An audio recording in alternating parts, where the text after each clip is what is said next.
Hello my dear CBSE students, again I am Ansar sir, हमेशा की तरह, and we will continue our chapter life processes. ठीक है, today we are going to study photosynthesis. आज हम पढ़ेंगे photosynthesis क्या होता है.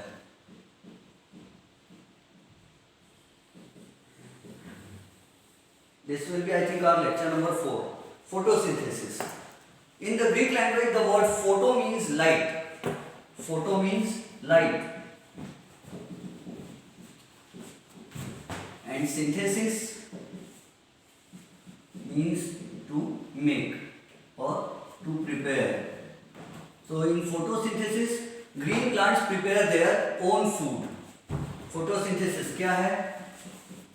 The process in which green plants, which are also called autotrophs,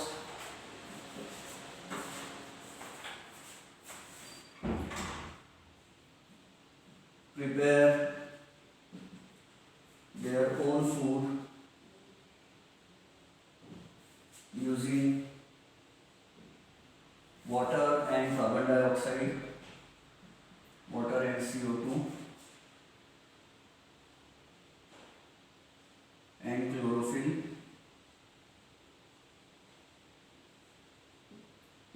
in the presence of sunlight.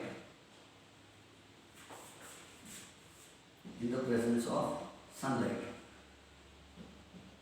So it is a process in which green plants prepare their own food using water and carbon dioxide and chlorophyll in the presence of sunlight.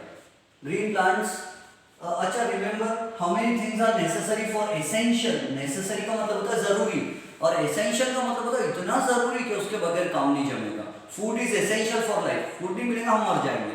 Water is essential for life. जीने के लिए 100% compulsory जो चीज होती है उसको essential कहते हैं. तो फोटोसिंथेसिस के लिए water is essential, carbon dioxide is essential, chlorophyll is essential and sunlight is essential. How many things are compulsory for photosynthesis? 4. 1 2 3 4. Water, carbon dioxide, chlorophyll and sunlight. These 4 things are essential. These 4 are called the raw materials for photosynthesis. ये चारों चीजों का होना जरूरी है. Basic raw materials तो water and carbon dioxide है. And remember water and carbon dioxide are called inorganic substances. Inorganic substances. What are inorganic substances? Those chemicals, those substances which do not contain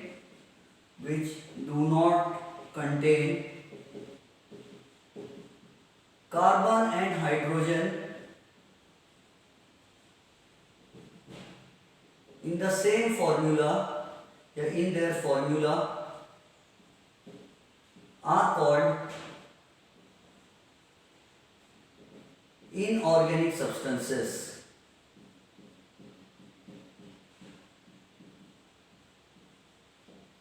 Inorganic compounds. Let us not use the word substances, let us use the word compound. Substances में क्या चिवड़ा भी substance है. Those compounds which do not contain carbon and hydrogen in their formula are called inorganic compounds. And organic compounds किनको कहते हैं? Those compounds. अच्छा, inorganic का example क्या है? CO2. Carbon dioxide is inorganic. पूछो क्यों? क्योंकि इसमें कार्बन है लेकिन फॉर्मूला में हाइड्रोजन है क्या? नहीं. Carbon and hydrogen should be together to get her. Carbon dioxide inorganic है. इनऑर्गेनिक है. वाटर इनऑर्गेनिक है. ठीक है. और NaCl इनऑर्गेनिक है. एंड और क्या लिखूं मैं? बस ठीक है. वैसे तो पूरी केमिस्ट्री भरी पड़ी है उससे. इनऑर्गेनिक केमिस्ट्री होती है और ऑर्गेनिक केमिस्ट्री होती है. सो ये इनऑर्गेनिक है because it has carbon but there is no hydrogen. इसमें हाइड्रोजन है बट कार्बन नहीं है और इसमें कार्बन भी नहीं है और हाइड्रोजन भी नहीं है. तो पहली बात तो ये इनऑर्गेनिक है. ऑर्गेनिक हो ही नहीं सकता. ऑर्गेनिक सब्सटेंसेस का डेफिनेशन क्या? Those compounds which contain carbon and hydrogen to get her together in the same formula. Those substances which contain carbon and hydrogen together in the same formula are called organic substances. इसके पीछे history भी organic substances और inorganic compounds के पीछे. We will see that history जब हम एक chapter पढ़ेंगे जिसका नाम है कार्बन एंड इट्स कंपाउंड्स. एक देयर इज वन चैप्टर हम in our syllabus organic chemistry का एक चैप्टर है कार्बन एंड इट्स कंपाउंड्स. जब हम वो चैप्टर पढ़ेंगे there we will see organic substance, organic compounds और इनऑर्गेनिक कंपाउंड्स के बारे में और डिटेल्ड इंफॉर्मेशन मैं आपको दूंगा. जो इंफॉर्मेशन दिमाग में सेव हो जाए और नॉलेज बन जाती है. तो सी ये हो गया. अब फोटोसिंथेसिस की तरफ चलते हैं. पहले नोट डाउन कर लो जल्दी से. एक नोट डाउन कर ले तो इसमें डू नॉट है, इसमें डू नॉट है और उसमें नहीं है, बस हो गया. अच्छा, इसका ऑर्गेनिक सब्सटेंस का एग्जांपल क्या है? C6H12O6 which is glucose is organic compound. Glucose is organic compound. बोलो क्यों? क्योंकि उसके फॉर्मूला में कार्बन भी है और हाइड्रोजन भी है, इसलिए वो ऑर्गेनिक कंपाउंड हो गया. और एग्जांपल मीथेन गैस, जिससे ग्लोबल वार्मिंग होती है, कार्बन डाइऑक्साइड गैस के साथ मिलकर कर रही है. CH4 मीथेन गैस जो अपने कार वगैरह में डालते हैं, जिसको CNG बोलते हैं, compressed natural gas. Compressed natural gas में नियरली 87% जो होती है वो मीथेन गैस होती है. तो ये भी क्या है? ऑर्गेनिक है. ऑर्गेनिक का मतलब क्या है? इसमें कार्बन भी और उसके फॉर्मूला में हाइड्रोजन भी है, तो उसको ऑर्गेनिक बोलते हैं. डन. चलो, now see photosynthesis. Green plants, autotrophs, prepare their own food. And what is the food prepared by green plants? Green plants का फूड क्या होता? बिरयानी या पालक पनीर, दाल चावल? नो. ग्रीन प्लांट्स का फूड होता है glucose. Green plants prepare glucose in the presence of sunlight and chlorophyll and by absorbing water and क्या बच गया? Water and carbon dioxide from the atmosphere. मतलब water from the soil and carbon dioxide from the atmosphere. Photosynthesis, इसका equation देखो. Carbon dioxide 6CO2. मैं balance chemical equation लिख रहा. How to balance chemical equations, ये हम कौन से चैप्टर में पढ़ेंगे? केमिकल रिएक्शंस एंड इक्वेशंस नाम का हमारा एक चैप्टर है. इसके बाद मे भी हम वो चैप्टर स्टार्ट करेंगे केमिकल रिएक्शंस एंड इक्वेशन में भी. तो या आगे भी पढ़ेंगे, वो भी बहुत इजी चैप्टर है, केमिकल रिएक्शंस एंड इक्वेशन. उस चैप्टर में मैं आपको समझाऊंगा how to balance chemical reactions. अभी आप इसको रटिफिकेशन कर लेना. 6CO2 plants absorb CO2 plus 6H2O roots absorb करती है water. This is carbon dioxide and this is water absorbed by roots, carbon dioxide absorbed by plants and green parts. और क्या बनाते हैं? C6H12O6 which is called glucose plus और क्या बनाते हैं? तो they prepare 6O2 oxygen gas.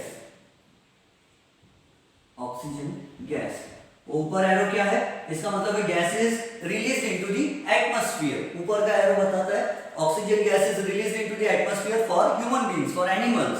थोड़ी सी ऑक्सीजन प्लांट्स अपने लिए रखते हैं, रेस्पिरेशन के लिए, खुद के लिए, बाकी सबको दान कर देते हैं.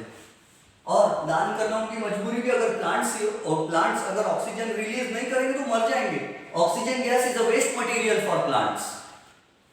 तो ये रिएक्शन काय का रिएक्शन है? It is the reaction for photosynthesis.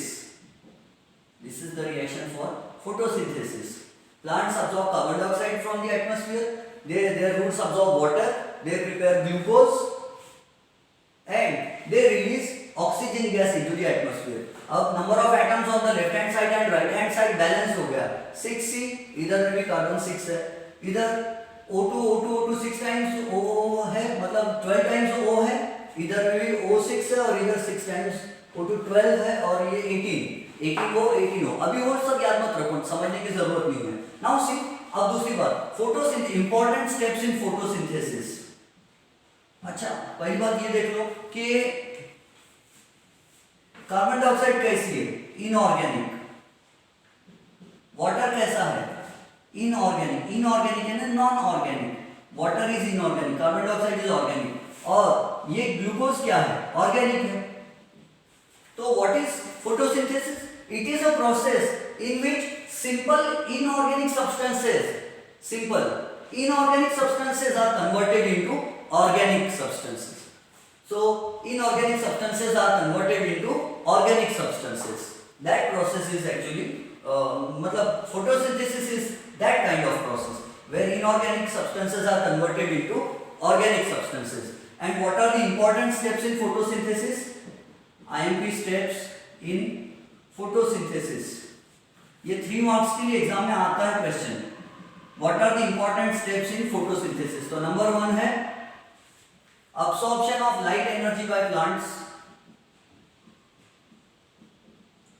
Absorption of light energy by chlorophyll. What is chlorophyll? Plant के यूज होते हैं, उसमें क्लोरोप्लास्ट रहता है ग्रीन प्लांट्स में, और क्लोरोप्लास्ट के अंदर में क्लोरोफिल भरा हुआ रहता है। It is chlorophyll. What is chlorophyll? It is a green sticky pigment. Pigment का मतलब क्या होता है? लिक्विड। ग्रीन स्टिकी लिक्विड और जेल, या वैसे तो लिक्विड ही होता है। पेड़ के पत्ती को कूटो तो ग्रीन रस निकलता है, उसमें से लिक्विड होता है। ग्रीन स्टिकी पिगमेंट और liquid. Absorption of light energy by chlorophyll. Second step उसके लिए, रिमेंबर फोटोसिंथेसिस के लिए कितनी स्टेप्स इंपॉर्टेंट होती है? 3। फर्स्ट स्टेप क्या है? Absorption of light energy by chlorophyll. Second step क्या है? तो conversion of light energy into chemical energy. Conversion of light energy into chemical energy. And splitting up of water, splitting up of water into, अच्छा water का formula क्या है? H2O. Splitting up of water H2O into hydrogen gas, hydrogen and oxygen gases.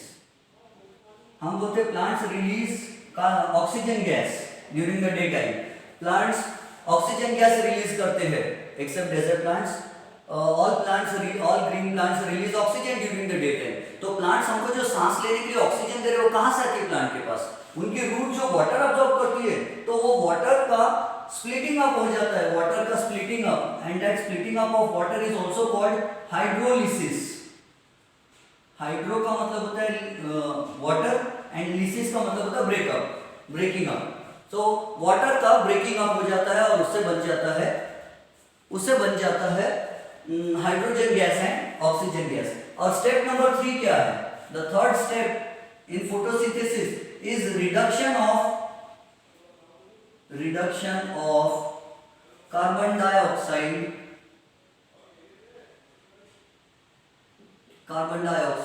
into glucose. हाँ बोलेंगे sir ये reduction क्या है? So there are in chemistry, in chemical reaction there are 2 words which are opposite to each other, reduction and oxidation. Oxidation का मतलब होता है addition of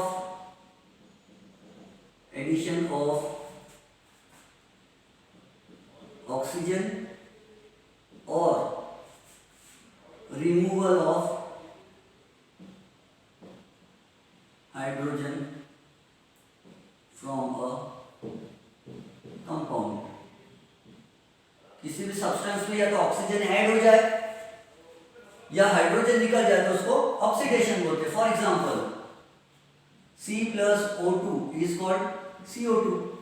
oxygen add होगी, oxygen is added to carbon. Hence this reaction is called oxidation reaction.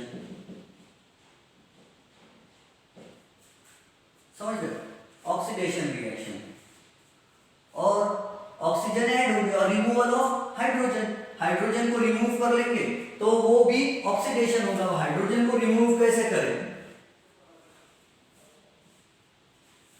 उसकी reaction थोड़ी लंबी चौड़ी reaction है. मेरे ख्याल से वो अभी नहीं लिखना चाहिए. I know how to write, what to write. मुझे मालूम है, मैं बहुत वर्षों से पढ़ाते आ रहा हूँ वो सब, लेकिन आपके लिए थोड़ा भारी बजट हो जाएगा. और रिडक्शन रिएक्शन.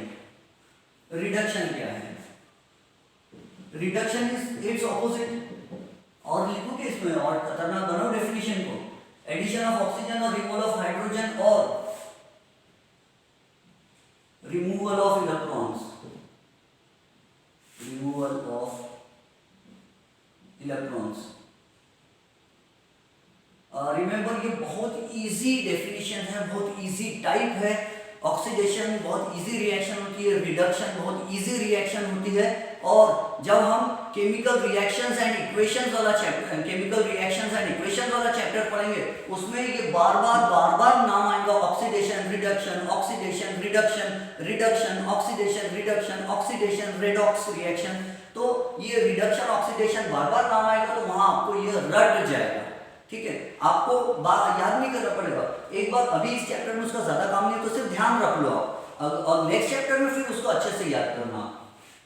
ठीक है. अब रिडक्शन का मतलब क्या है? इसका ऑपोजिट. एडिशन ऑफ ऑक्सीजन था तो यहां लिखना removal of oxygen. Removal of oxygen, removal of oxygen, removal of oxygen और addition of hydrogen. Addition of hydrogen और एडिशन ऑफ. अभी आपको ये पूरी समझेंगी नहीं और मैं समझाना भी नहीं चाहता हूँ क्योंकि ये हमारा वी आर स्टडिंग बायोलॉजी है ना. एंड बायो के बीच में अगर मैं बहुत डिटेल में केमिस्ट्री में चालू कर दूंगा पढ़ाना तो आपका मजा किरकिरा हो जाएगा. जब हम केमिस्ट्री वाला चैप्टर स्टार्ट करेंगे, केमिकल रिएक्शंस एंड इक्वेशंस, उसमें मैं ये डिटेल में समझाऊंगा. I will give large number 10, 20, 30 examples दूंगा आपको, तो आपको ये सब रट जाएगा. अभी फिलहाल में इसको याद रख लेना. What is reduction? Removal of oxygen और एडिशन ऑफ हाइड्रोजन और addition of electrons is called reduction. For example, जैसे कि ये कार्बन है और कार्बन का रिएक्शन हाइड्रोजन गैस से कर दिए, H2 गैस, और इन दोनों को हीट कर दिए तो क्या बन जाता मालूम है? 2 times hydrogen. Carbon plus 2 molecules of hydrogen will form CH4. 2 times H2 का मतलब क्या है? H2 और H2 का मतलब क्या है? H. H2 ये 2H, H2 ये 2H, कितने H हो गए? 4, तो CH4. So this is. अब इसमें कार्बन में क्या ऐड हो गया? हाइड्रोजन ऐड हो गया. इसीलिए this reaction, in this reaction hydrogen is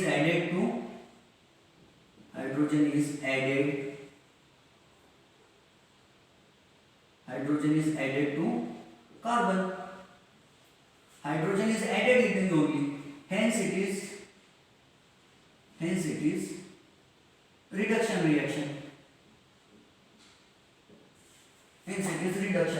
तो रिडक्शन ऑफ कार्बन डाइऑक्साइड का मतलब क्या है? कार्बन डाइऑक्साइड बना रहे तो CO2 का जो फॉर्मूला था उससे क्या बनाते? C6H12O6. पहले इसमें कार्बन डाइऑक्साइड में CO2. रिडक्शन ऑफ CO2 का मतलब क्या है? CO2 में पहले हाइड्रोजन था क्या? नहीं, अब हाइड्रोजन आ गया. तो reduction of carbon dioxide into glucose, यानी जो कार्बन डाइऑक्साइड था जिसमें हाइड्रोजन नहीं था, अब उसमें ग्लूकोज बन गया और उसमें हाइड्रोजन आ गया. तो किसी भी केमिकल कंपाउंड में हाइड्रोजन जोड़ देना उसको कहते हैं रिडक्शन. याद रहेगा? किसी भी फॉर्मूला में अगर हाइड्रोजन नहीं है और उसमें हाइड्रोजन ऐड कर देना, उस केमिकल रिएक्शन को बोलते हैं रिडक्शन. तो कार्बन डाइऑक्साइड में हाइड्रोजन ऐड हो जाती है और वो ग्लूकोज बन जाता है फिर, इसीलिए इसको रिडक्शन बोलते हैं. ये 3 स्टेप्स याद रखना. कौन कौन सी? Number 1, what are the 3 important steps of photosynthesis? Number 1, number 1 क्या है? Absorption of sunlight by chlorophyll. Number 2 क्या है? Conversion of light energy into chemical energy and photolysis of water. मैंने क्या लिखा था? हाइड्रोलिसिस। हाँ, यानी फोटोलिसिस ऑफ वाटर। फोटो यानी सनलाइट, लिसिस यानी ब्रेकिंग अप। फोटोलिसिस यानी सनलाइट के कारण ब्रेकिंग अप ऑफ वाटर, उसको हाइड्रोलिसिस भी बोल सकते हैं। वाटर का ब्रेकअप हो जाएगा हाइड्रोजन एंड ऑक्सीजन गैस में। और थर्ड स्टेप क्या है? Reduction of carbon dioxide into glucose. ठीक है, ये 3 स्टेप्स हमको याद रखना है। अब दूसरी बात, कल का स्टोमेटा के बारे में थोड़ा सा एक और चीज देख लेते हैं कि this is the leaf of a plant. ऊपर ज्यादा स्टोमेटा होते हैं, ऊपर ज्यादा होल होते हैं लीफ के, या नीचे ज्यादा होल्स होते हैं? तो लीफ के नीचे के सरफेस में स्टोमेटा ज्यादा होते हैं, ऊपर के सरफेस में स्टोमेटा कम होते हैं। पूछो क्यों? क्योंकि अगर ऊपर के सरफेस में स्टोमेटा ज्यादा रहेंगे और सनलाइट आएगा और स्टोमेटा खुले रहेंगे तो उसमें से वाटर बहुत सारा निकलेगा, इतना सारा वाटर इवेपोरेट हो जाएगा कि प्लांट डिहाइड्रेशन के कारण मर जाएगा। प्लांट की विल्टिंग हो जाएगी, WILTING विल्टिंग हो जाएंगी, वाटर का ज्यादा लॉस हो जाएगा। इसलिए स्टोमेटा नीचे भी रहते, नीचे ज्यादा रहते स्टोमेटा, लीफ के पत्ती के नीचे साइड में स्टोमेटा ज्यादा रहते, क्योंकि यहाँ स्टोमेटा ज्यादा है, वो चाहेगा तो यहाँ से वाटर का लॉस करेगा नीचे से, वरना नहीं करेगा। अंडरस्टूड? हाँ। अब दूसरी बात, इस डायग्राम को देखो बुक में दी हुई, और यह काम करता हूँ मैं, रफ पहले बनाने की कोशिश करता हूँ। दिस इज अ लीफ, ठीक है, ये लीफ है, this is the top surface of the leaf, top surface, ये लीफ का ऊपर का भाग है। और ये देखो मैं चाचा नेहरू जी की जैसी टोपी बना रहा हूं। This is the thickness of the leaf, thickness of the leaf. और ये कैसा व्यू है? It is a side view of leaf, side view of leaf. ये लीफ की डंडी है, पान की डंडी बोलते हैं ना जिसको, ये लीफ की डंडी है, स्टॉक। वैसे पूरी डंडी यहाँ तक रहती, नीचे तक होना चाहिए ये जैसी पान की डंडी। तो लोग मिटा देते हो, कुछ भी दिखेंगे आपको, समझेगा नहीं। तो this is the side view of a leaf. अब ऐसा ही साइड व्यू इसमें देखो, यहाँ पर गार्ड सेल्स है नीचे, on the lower side, lower surface also there are guard cells, on the top surface also there are guard cells. Guard cells कैसे दिखते हैं? काजू कतली की तरह, सॉरी कैश्यू नट्स की तरह दिखते हैं, काजू की तरह दिखते हैं गार्ड सेल्स, ऐसे दिखाई देते हैं। उनके बीच में जो ओपनिंग है वो ओपनिंग को क्या बोलते हैं? स्टोमा। बहुत सारे रहते हो स्टोमेटा, और स्टोमेटा में से क्या होता है? ऑक्सीजन बाहर आती है, कार्बन डाइऑक्साइड अंदर जाती है, वाटर बाहर आता है। ऊपर में भी स्टोमेटा रहते हैं, यहाँ पे भी स्टोमेटा रहते हैं टॉप सरफेस में। यहाँ स्टोमेटा, ये दोनों गार्ड सेल्स है, स्टोमेटा क्लोज होते हैं, स्टोमेटा ओपन होते हैं। गार्ड सेल सिक्योरिटी गार्ड है, स्टोमेटा का होल खोलने बंद करने का काम है, सिक्योरिटी गार्ड सेल्स है। तो ये साइड व्यू है। अब अपनी टेक्स्ट बुक का आपको एक व्यू दिखाता हूं मैं, और उस व्यू में आप मुझे देखकर बताओ फोटोसिंथेसिस ज्यादा कहाँ होगा? Top surface of the leaf में फोटोसिंथेसिस ज्यादा होगा या बॉटम सरफेस में फोटोसिंथेसिस ज्यादा होगा, और क्यों, व्हाई, ये भी आपको समझना है। मैं बैक साइड में कैमरा के जाके देखता हूं कि मुझे ये डायग्राम आपको दिख रहा है या नहीं दिख रहा।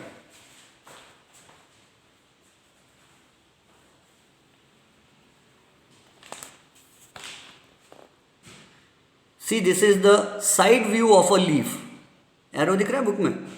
अब उसमें देखो गार्ड सेल दिख रहे हैं नीचे, लोअर एपिडर्मिस मतलब लोअर साइड, अपर एपिडर्मिस भी दिख रही है, वैक्सी क्यूटिकल, प्लांट के लीव्स के ऊपर वैक्स रहता है, इसीलिए पानी की बूंद वैक्स के ऊपर जमा हो जाती है। और देखो क्लोरोप्लास्ट, वो जो एयर स्पेसेस वहाँ एयर आके भर जाती है। कौन सी air? Oxygen and carbon dioxide. And chloroplast दिख रहे हैं, गोल गोल गोल गोल दाने दाने, वो जो माला बने हुए उसके अंदर गोल गोल दाने हैं, क्लोरोप्लास्ट। कहाँ पर क्लोरोप्लास्ट ज़्यादा है, ऊपर या नीचे? ऊपर क्लोरोप्लास्ट ज़्यादा है।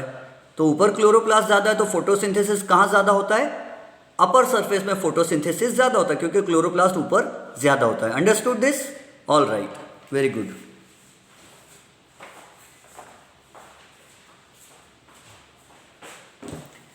तो किसी भी लीफ में अपर सरफेस में यहाँ क्लोरोप्लास्ट ज्यादा होता है, नीचे क्लोरोप्लास्ट कम होता है, तो फोटोसिंथेसिस अपर सरफेस में, टॉप सरफेस में फोटोसिंथेसिस ज्यादा होता है। सेकंड रीजन एक और है, दो रीजंस के कारण टॉप सरफेस में फोटोसिंथेसिस ज्यादा होता है। एक तो लीफ के अपर साइड में, इधर के एरिया में अपर साइड में ज्यादा क्लोरोप्लास्ट होता है, इसलिए भी वहां फोटोसिंथेसिस ज्यादा होता है। सेकंड थिंग ये है कि सनलाइट अपर सरफेस को ज्यादा मिलता है, इसलिए भी फोटोसिंथेसिस अपर सरफेस में ज्यादा होता है। नीचे वाला जो लोअर साइड है, लोअर एपिडर्मिस, वहां पर फोटोसिंथेसिस कम होता है। एपी यानी आउटर डर्मिस यानी स्किन, लीफ के ऊपर में भी एक लैमिनेशन लगा होता है, दैट इज कॉल्ड एपिडर्मिस। ठीक है, अब हमको एक एक्टिविटी पढ़ना है, हमारी टेक्स्ट बुक कहती है। अच्छा, उससे पहले मैं आपको ये भी बता दूं कि what is the end product of photosynthesis. Plant जो फोटोसिंथेसिस करते हैं, तो फोटोसिंथेसिस के हो जाने के बाद कौन सा प्रोडक्ट बनता है। हमने अभी रिएक्शन लिखा था थोड़ी देर पहले, फिर से लिखता हूं, 6CO2 plus 6H2O in the presence of sunlight and chlorophyll, Surya Prakash and chlorophyll, हमको मिलता है प्लांट्स बनाते हैं C6H12O6 glucose plus 6 oxygen which is release into the atmosphere and this is glucose. तो प्लांट्स फोटोसिंथेसिस करके क्या बनाते हैं, ग्लूकोज बनाते हैं। रिमेंबर, प्लांट्स ग्लूकोज बनाते तो है, लेकिन हम पोटैटो खाते हैं, जब आलू खाते हैं या जब हम बनाना खाते हैं, तो पता है लोगों से पूछो कि पोटैटो के अंदर क्या रहता, तो लोग बोलेंगे स्टार्च रहता। व्हाट इज स्टार्च, हम पहले पढ़ चुके हैं। Starch is a chain of glucose, polymer of glucose. Starch is a chain of glucose. तो इसका मतलब क्या है कि प्लांट्स बनाते तो ग्लूकोज है, लेकिन अगर प्लांट्स को स्टोर करना है, plants store glucose, plants store glucose in the form of starch, chain बना के रखते हो, ठीक है। एंड एनिमल्स, प्लांट्स को अगर यूज करना है एनर्जी के लिए तो क्या यूज करते हैं, ग्लूकोज। और एक्स्ट्रा जो ग्लूकोज बन जाता, अब उनको इतनी जरूरत थी, प्लांट की रिक्वायरमेंट कैसी रहती, कम, क्योंकि प्लांट्स में लोकोमोशन नहीं होता तो उनको एनर्जी कम चाहिए। जब एनर्जी कम चाहिए तो ग्लूकोज कम यूज करते, बचा हुआ ग्लूकोज क्या करते, पोटैटो में भर देंगे, इधर उधर सीड में, फ्रूट में, रूट में, जहां जहां चाहे वो, कुछ अलग अलग प्लांट्स अपने अलग अलग जगह में बहुत सारा ग्लूकोज जमा करते हैं और ग्लूकोज की वो चेन बना लेते हैं, यानी स्टार्च बनाते हैं, और वो स्टार्च को प्लांट्स स्टोर करते हैं। तो स्टोर करने का, स्टोर कैसे करके रखते हैं प्लांट्स स्टोर स्टार्च, मतलब plant store glucose in the form of starch. Animal store glucose in the form of glycogen in the liver. Glycogen यानी हम ग्लूकोज को एज इट इज अपनी बॉडी में सेव करके नहीं रखते हैं। समझो आज मैंने बहुत आलू खा लिया, बहुत पोटैटो खा लिया, अब पोटैटो खाने पर क्या होगा, मेरी बॉडी में जब पोटैटो जाएगा, आलू जाएगा, यानी स्टार्च जाएगा, तो मैंने खाया तो बहुत सारा स्टार्च, और वो चेन है ग्लूकोज की, तो मेरी बॉडी में स्टार्च का डाइजेशन होगा। स्टार्च का डाइजेशन होगा मतलब स्टार्च की चेन टूटेगी, और स्टार्च की चेन टूट के क्या बनेगा, बहुत सारा glucose glucose glucose glucose glucose glucose बनेगा बहुत सारा। फिर वो ग्लूकोज का क्या होगा, तो मेरी बॉडी उसकी एक डिफरेंट चेन बनाएंगी, उसमें रहेगा glucose plus glucose plus glucose plus glucose. लेकिन स्टार्च में 2000 से लेकर कितने सारे भी ग्लूकोज जुड़े हो सकते हैं। ग्लाइकोजन में number of glucose molecules will be different, तो ग्लूकोज ग्लूकोज ग्लूकोज को जोड़ जोड़कर मेरी बॉडी ग्लाइकोजन बनाएंगी, और वो लिवर में आधा किलो लगभग स्टोर करके रख देंगे, मसल सेल्स में और लिवर में। और जब मैं भूखा रहूंगा, जब मुझे रोजा रहेगा, किसी को उपवास रहेगा, रोजा रहेगा, तो उस समय हमारे लिवर में से ग्लूकोज आता है, ग्लाइकोजन निकलता है, और ग्लाइकोजन फिर से ग्लूकोज बनता है और एनर्जी देता है। और प्लांट्स में भी ऐसे, प्लांट्स में स्टार्च बन के जमा रहता है। अगर प्लांट के को ऐसा करना है, सपोज कि आगे जाके ऐसा मौसम आने वाला है कि धूप नहीं निकलेंगी, ठंडी का मौसम आने वाला है, या बारिश का मौसम आएगा जो अब धूप नहीं होंगी, तो प्लांट को जिंदा रहने के लिए स्टार्च तो चाहिए। अब वो स्टार्च किससे मांगेगा, फिर भूख प्यास रहेंगे तो किसके घर आएगा, आपके घर आएगा या मेरे घर आएगा, नहीं आ सकता। तो प्लांट क्या करते, भूख नसो पण शिदोरी असो, मतलब वो भूख नहीं भी रहती तो अपना टिफिन तैयार करके रखते हो। प्लांट जो स्टोर करके रखते हो स्टार्च होता है। फिर जब फोटोसिंथेसिस नहीं होती, रात में फोटोसिंथेसिस नहीं हो रहा अगर, और दूसरी बात कंप्लीट फोटोसिंथेसिस रात में अगर नहीं हो रहा, और या तो सनलाइट ही नहीं है और फोटोसिंथेसिस हो ही नहीं पा रही है, तो प्लांट्स क्या करते हैं, अपना स्टार्च जो स्टोर किया हुआ है वो निकालते और फिर से उसको ग्लूकोज में कन्वर्ट करते और फिर एनर्जी बना लेते। हम लोग भी ऐसे करते हैं, हमारे बॉडी में एक्स्ट्रा का अगर ग्लूकोज है तो हम उसको ग्लाइकोजन बना के जमा कर देते और फिर जब जरूरत हो तो फिर वो ग्लाइकोजन को हम फिर उसको ग्लूकोज में कन्वर्ट करते हैं। ग्लाइको यानी ग्लूकोज, जेन यानी जनरेट, यानी हम ग्लूकोज में उसको कन्वर्ट कर लेते हैं और फिर यूज करते हैं। तो बात समझ में आ गया? प्लांट्स को स्टोर करना हो तो क्या बना के स्टोर करते हैं? ग्लूकोज को, स्टार्च। और एनिमल्स को अगर ग्लूकोज स्टोर करना है तो कौन से फॉर्म में स्टोर करते हैं? ग्लाइकोजन। और जब जरूरत पड़े तो प्लांट स्टार्च को ग्लूकोज में वापस कन्वर्ट कर लेते हैं और हम लोग ग्लाइकोजन को ग्लूकोज में वापस कन्वर्ट कर लेते हैं। और ग्लूकोज का मेन काम क्या होता है? एनर्जी देना। अंडरस्टूड? अब अगर एक स्टूडेंट है हमारे पास स्टार्च और ग्लाइकोजन दोनों लेके आ गया और बोले अंसार सर बताइए इसमें से ग्लूकोज कौन सा है और स्टार्च कौन सा है, सॉरी ग्लाइकोजन कौन सा है और स्टार्च कौन सा है, मैं कैसे पहचानूंगा? तो हमारे पास एक तरीका होता है इसको पहचानने का। स्टार्च प्लस आयोडीन, स्टार्च में अगर आयोडीन मिल जाए तो ब्लूइश ब्लैक कलर मिलता है, ब्लूइश ब्लैक कलर, या क्या डार्क ब्लू लिख दूं मैं ब्लूइश ब्लैक लिखने के बदले? ब्लूइश ब्लैक कलर मिलता है। और ये प्लस का साइन है। Glycogen, glycogen plus iodine is equal to क्या मिलता है? Red colour. यानी ग्लाइकोजन में अगर आयोडीन मिल जाए तो रेड कलर मिलता है और स्टार्च में अगर आयोडीन मिल जाए तो डार्क ब्लू कलर मिलता है। ब्लूइश ब्लैक न समझे तो डार्क ब्लू समझ लो, डार्क ब्लू कलर मिलता है। डार्क ब्लू कलर से भी हम समझ जाते हैं कि हमारी बॉडी में क्या चीज बनी हुई है। Understood? Done? Sure? Very good. Now see, क्या फोटोसिंथेसिस करने के लिए सनलाइट ही जरूरी है या ये एलईडी वगैरह चालू रहे तो इससे भी फोटोसिंथेसिस हो सकता है? यस। अगर लाइट की इंटेंसिटी ज्यादा है, इंटेंसिटी यानी ब्राइटनेस, ब्राइटनेस यानी ज्यादा पावर का, ज्यादा वाट का बल्ब है, 100 वाट, 200 वाट, 500 वाट, जितने ज्यादा वाट्स का बल्ब है, जितना ज्यादा वाटेज होगा उसका, जितना ज्यादा पावर होगा बल्ब का, उतना फोटोसिंथेसिस अच्छे से होगा। और अगर बल्ब का पावर वो जीरो लाइट है जो रात में नाइट लैंप लगाते, उससे फोटोसिंथेसिस अच्छे से नहीं हो पाएगा। तो सनलाइट ही जरूरी नहीं है, फोटोसिंथेसिस के लिए लाइट चाहिए, सनलाइट होना जरूरी नहीं है। सनलाइट है तो अच्छी बात है, वरना कोई दूसरा लाइट भी हो अगर इनफ इंटेंसिटी वाला तो उससे भी फोटोसिंथेसिस हो सकती है। क्या कोई एनिमल भी फोटोसिंथेसिस कर सकता है? यस। एक एनिमल होता है जिसका नाम है यूग्लिना। यूग्लिना, ये it is the only animal which performs photosynthesis. Animal है लेकिन फोटोसिंथेसिस करता है। ठीक है? अच्छा, एक गरम क्वेश्चन आपसे पूछता हूं मैं, हॉट्स का क्वेश्चन। ठीक है? हॉट्स का question, have you ever heard about insectivorous plants?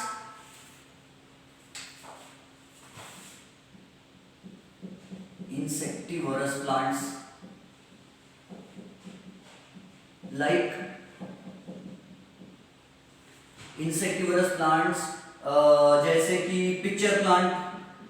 Picture का मतलब होता है मटका, घड़ा पानी पीने का। तो ये प्लांट जो है it looks like this, it has a lid, इसका एक ढक्कन भी होता है, इसका ढक्कन साइड में है, ये ढक्कन है उसका, इसमें ऐसे डाउनवर्ड बाल होते हैं उल्टे नीचे डायरेक्शन में, एंड यहाँ पर होता है एसिड, तेजाब, और फिर ये ऐसा जो भी इसका होगा। और कोई बटरफ्लाई या कोई इंसेक्ट उड़कर आ जाए, ऐसा इंसेक्ट, तो ये क्या करता है मालूम है? जैसे इंसेक्ट है ऊपर से लीड ढक्कन बंद कर देता है, और ढक्कन बंद कर देता और ये इंसेक्ट फिर ऊपर चढ़ना चाहता तो चढ़ ही नहीं पाता क्योंकि बाल तो नीचे डायरेक्शन में घसर जाएगा, घसर घसर के आखिरी में वो एसिड में गिर जाता है। ये खुशबूदार एसिड होता है अट्रैक्ट करने के लिए, ट्रैप जाल बिछाया इसने, और यहाँ पर आके जैसे ही वो इंसेक्ट एसिड में गिर जाएगा तो एसिड में वो डिसॉल्व हो जाएगा, इंसेक्ट मर जाएगा, कीड़ा मर जाएगा, मच्छर उड़ने वाला जो भी है वो मर जाएगा, और ब्रूस ली का भाई चूस ली, उसके बॉडी में से न्यूट्रिएंट्स फिर ये प्लांट अब्सॉर्ब कर लेगा। अब आपको मैं ये पूछता हूँ कि ये जो प्लांट है पिक्चर प्लांट, कभी आपने देखे रियल लाइफ में? आप इसको देख सकते हो, गूगल कर सकते हो। तो see it is green in colour, pitcher plant is green in colour, pitcher plant green colour का होता है। उसी तरह एक प्लांट होता है जिसका नाम है Venus flytrap. In the Greek language Venus एक प्लेनेट का भी नाम है। इन द ग्रीक लैंग्वेज वो मानते थे कि वीनस गॉडेस ऑफ ब्यूटी का नाम है, बोलते थे सुंदरता की देवी का नाम वीनस है बोले। इसीलिए जो गर्ल्स लोगों की, औरतें लोगों की जो ब्यूटीफाई वाली प्रोडक्ट्स आते हैं ना, फेस पाउडर और बहुत सारी चीजें, उनमें कोई कोई प्रोडक्ट का कंपनी का नाम रहता है। वीनस फेस पाउडर, वीनस क्या बोलते हैं आई लैशेस को लगाने का, वीनस काजल और जो भी आता होगा पता नहीं, तो वीनस नाम का आता है, वीनस गॉडेस ऑफ ब्यूटी। तो वीनस फ्लाईट्रैप का मतलब क्या है, ये एक ऐसा प्लांट होता है, इसके दो ऐसे लीव्स होते हैं, इधर से ग्रीन कलर है, अंदर से पिंक कलर है, इधर अंदर भी पिंक कलर, इधर ग्रीन कलर है, बाहर से ग्रीन कलर, और इस पे कांटे लगे रहते हैं ऐसे, और दो लीव्स, इसके दो लीव्स नीचे से चिपके रहते और कांटे ऊपर ऐसे खड़े रहते हैं। अंदर से pink colour, pink colour, pinky pinky what colour, और बाहर से कौन सा ग्रीन ग्रीन, जैसे मैंने शर्ट पहना ग्रीन कलर। और फिर क्या होता है, कोई मच्छर मक्खी आके ऐसा बैठते अंदर यहाँ, तो जैसे ही टच होता है तो इसको टच होता है तो एक ट्रिगर हो जाता है, यानी इसको समझ में आ जाता है कि कोई तो भी मच्छर या कीड़ा यहाँ बैठा है। और फिर मेरे पास एक ही फोन है, एक ही फोन से तो मैं वीडियो बना रहा, अगर मेरे पास दो फोन्स होते थे ना तो मैं क्या करता था, अभी वो वीनस फ्लाईट्रैप का एक छोटा सा वीडियो निकालता था मैं यूट्यूब से, और आपके सामने ऐसा लाके यूट्यूब से वीनस फ्लाईट्रैप का लाइव वीडियो दिखाता था, वीनस फ्लाईट्रैप किस तरह मक्खी को पकड़ के ऐसा ट्रैप कर ले रहा है। तो एक मक्खी आ रही है उड़कर, और जैसे मक्खी यहाँ पर आती है तो फिर क्या होता है, ये बंद हो जाता है, मक्खी को दबा के उसका पूरा जूस निकाल देता है, और मक्खी मर जाती है, उसके बॉडी में से फिर से ब्रूस ली का भाई चूस ली, उसके बॉडी में से जूस चूस लेता है, और वीनस फ्लाईट्रैप मर जाती है, और प्लांट को मिल जाते हैं उसको जो चाहिए। अब सवाल ये है कि वीनस फ्लाईट्रैप और pitcher plant are green in colour, मतलब it means they perform photosynthesis. इसका मतलब वो फोटोसिंथेसिस करते हैं। अब फोटोसिंथेसिस करते हैं तो इसका मतलब उनको ग्लूकोज मिल जाता है। इसको आगे बढ़ाता हूं, it means they get glucose, it means they prepare glucose. Then why do they kill the insects? अगर उनको ग्लूकोज मिल जाता है तो वो इंसेक्ट्स को क्यों मार रहे हैं? फोटोसिंथेसिस तो हो रहा है, ग्लूकोज तो बन रहा है, एनर्जी तो बन रही है, फिर ये इंसेक्ट्स को, मक्खी को, मच्छर को और कोई भी कीड़े मकोड़े को मारते क्यों है ये प्लांट्स? रीजन है कि कीड़े मकोड़े को मारने से कीड़े मकोड़े की बॉडी में से जो ब्लड है, उस ब्लड में से इनको ग्लूकोज तो बन रहा है, फोटोसिंथेसिस से ग्लूकोज तो बन रहा है, लेकिन कीड़े मकोड़े को मार के उसका खून चूसने से इनको मिलेगा नाइट्रोजन, और नाइट्रोजन से बनता है अमोनिया। नाइट्रोजन से क्या बनता है? अमोनिया, और अमोनिया से क्या बनता है? अमाइनो एसिड, एंड फिर अमाइनो एसिड की वो क्या करते हैं? चेन बनाते हैं, और चेन ऑफ अमाइनो एसिड को क्या कहते हैं? प्रोटीन, और प्रोटीन से क्या होती है? Body building. अब बॉडी बिल्डिंग का मतलब ये नहीं है कि प्लांट जाते होंगे और ये खड़े रहते होंगे ढोले शोले और ये बताते। प्लांट की बॉडी बिल्डिंग यानी प्लांट बड़े होते हैं और वो बड़े होते हैं ऊपर। प्लांट्स को जितना प्रोटीन मिलेगा उतने प्लांट बड़े होंगे। प्लांट बड़े क्यों होना चाहते हैं? क्योंकि प्लांट्स को मालूम है अगर हम छोटे से रह जाएंगे तो हम दीवार के पीछे किधर भी कोई भी हमको दबा देंगे और हमको सनलाइट ही नहीं मिलेगा, और सनलाइट नहीं मिलेगा तो फोटोसिंथेसिस नहीं होगा और जीना मुश्किल हो जाएगा। एंड स्ट्रगल फॉर एग्जिस्टेंस, जान बची तो लाखों पाए, जान बचाना जरूरी है। तो ये प्लांट्स क्या करते हैं? जानबूझकर नाइट्रोजन लेते हैं और नाइट्रोजन लेके बॉडी बिल्डिंग करते हैं। बॉडी बिल्डिंग यानी बड़े हो जाते तो आराम से उनको सनलाइट मिलता है और फोटोसिंथेसिस करके शान से जीते हैं, समझे? तो प्लांट भी बड़े चालाक होते हैं, चतुर होते हैं। अंडरस्टूड? जिस तरह हम लोग को प्रोटीन मिल जाए तो हम भी अमोनिया बनाते हैं, अमाइनो एसिड बनाते हैं, हमारी भी प्रोटीन बनने से बॉडी बिल्डिंग हो सकती है, उसी तरह प्लांट्स की भी बॉडी बिल्डिंग होती है। और कभी आपने नोटिस किए कि इंसेक्टिवरस प्लांट्स कौन से एरिया में ज्यादा पाए जाते हैं? तो इंसेक्टिवरस प्लांट्स वो एरियाज में ज्यादा पाए जाते हैं जहां की सॉइल में नाइट्रोजन कम है।